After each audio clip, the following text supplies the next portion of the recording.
দেখো এখন না 4টে বাজে বিকেলবেলা। তো আমরা বেরোচ্ছি একটু। অ্যাকচুয়ালি কাল রাত্রির থেকে ঝিনুকের শরীরটা খুব খারাপ, রাত্রে ভালো করে ঘুমায়নি।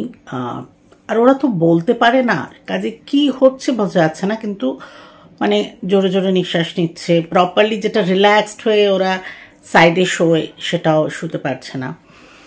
অ্যান্ড যেহেতু ওরা বলতে পারে না, একবার মানে ডাক্তারের কাছে যাওয়াটা খুব দরকার। যদিও জানো এই মাসটা আমার মানে এরকম চলছে, শুধু এই না, ফেব্রুয়ারি থেকে চলছে, বাট এই মাসটা তো প্রচণ্ড বেশি চাপ। কিন্তু বাচ্চাদের তো আগে খেয়াল করতেই হয়। তো এখন আমরা যাচ্ছি, আর বাইরে প্রচণ্ড গরম, মানে গাড়ির এসিও সেভাবে কাজ করে না, এত বাইরে গরম। এনিওয়ে, আর ঝিনুকের এই কষ্ট বেশি হয়। রিনির তো প্রচণ্ড কষ্ট হতো, বাট ঝিনুকেরও গাড়িতে একটু এসি থাকলে ভালো হয়।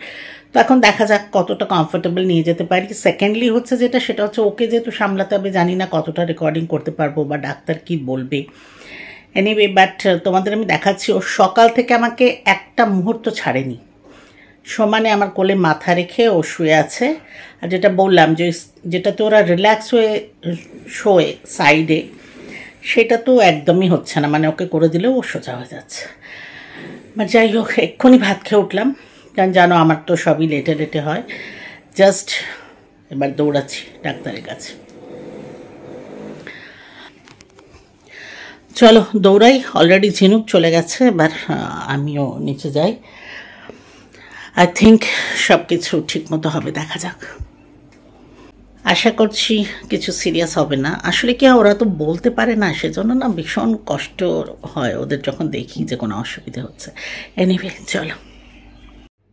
আচ্ছা দেখো, আমি যে বললাম না সারা রাত তো ঠিক মতো ঘুমায়নি, আর সকাল থেকে যেখানে আমি, যেমন এখন আমি সোফায় বসে একটু সকালে ব্রেকফাস্ট করছি, টিভি দেখছি, ও দেখো আমার কাছে এরকম কোলে মাথা দিয়ে শুয়ে আছে, আর সমানে আমাকে হাত বোলাতে হচ্ছে। আর যদি আমি উঠে যাচ্ছি, সঙ্গে সঙ্গে গিয়ে আমাকে আবার ডাকছে, মানে 1 সেকেন্ডের জন্য ও ছাড়ছে না, আমার সঙ্গে এইভাবে রয়েছে। আর যেটা আমি বললাম যে ও ভালো করে শুচ্ছে না, আর ও পেটটা না মানে ভীষণ রকম বোঝা যাচ্ছে যে একটা কোনো অসুবিধে হচ্ছে, প্রচণ্ড হাঁপাচ্ছে।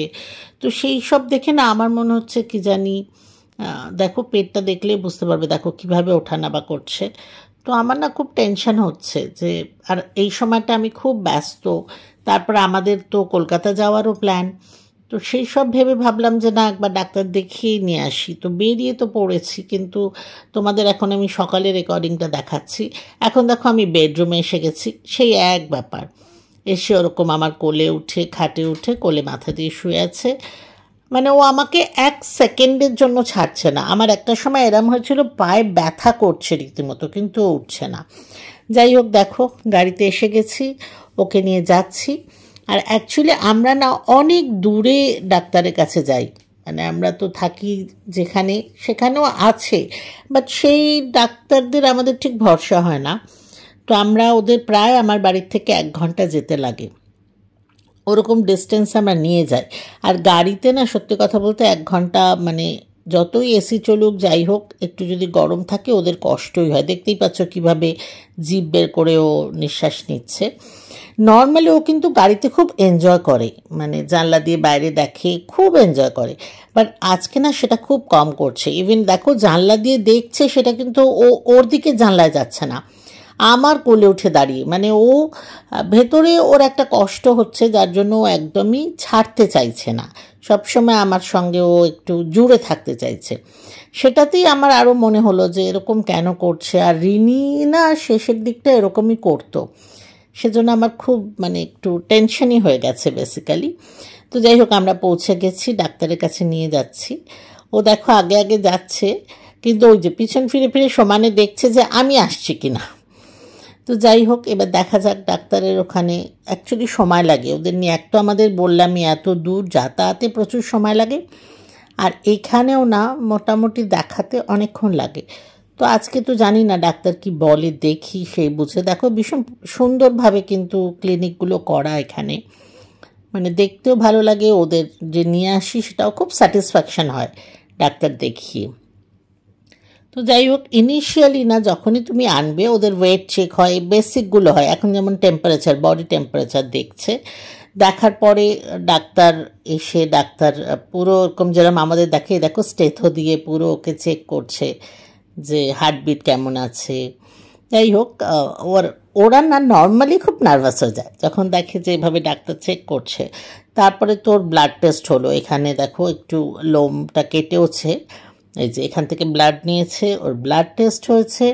এবার আমরা ওয়েট করে থাকবো যখন ব্লাডের রিপোর্ট আসবে, তারপরে আবার ডিসিশন হবে যে কী করা হবে, কি এর পরের কী ব্যাপার।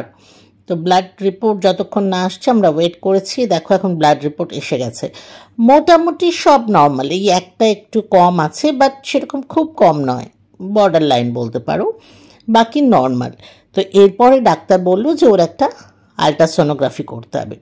আমি এই প্রথম না এদের আলট্রাসোনোগ্রাফি করা দেখলাম, দেখো কি কিউটলি ওকে শুইয়েছে, আর সিস্টেম তো ভীষণই ভালো, কিন্তু ও খুব ভয় পাচ্ছে, স্বাভাবিক না। আর এটা দেখো এইভাবে ঠিক আমাদের মতোই আলট্রাসোনোগ্রাফি হচ্ছে ওর।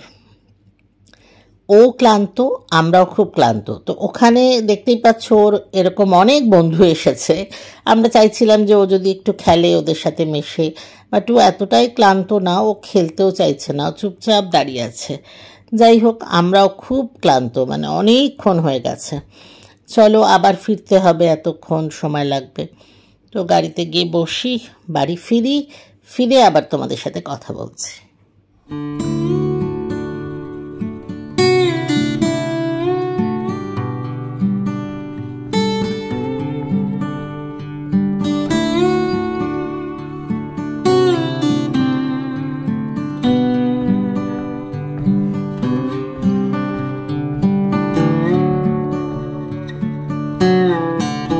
চারটের সময় গেছি, এখন 9:10 দেখলে তো, 4টে গেছি আর এই 9টা নাগাদ ফিরলাম। অবস্থা খুব খারাপ, মানে সে লাঞ্চ করে বেরিয়ে গেছি, চা ফা কিছুই খাওয়া হয়নি, এত ট্রাফিক। আসলে অনেক দূরে যাই আমরা, যেহেতু ভালো ডাক্তার চাই হ্যান ত্যান। যাই হোক, আর তোমায় তো দেখালাম ওর ইউএসজি হয়েছে, ব্লাড রিপোর্ট হয়েছে, আলটিমেটলি নাথিং সিরিয়াস।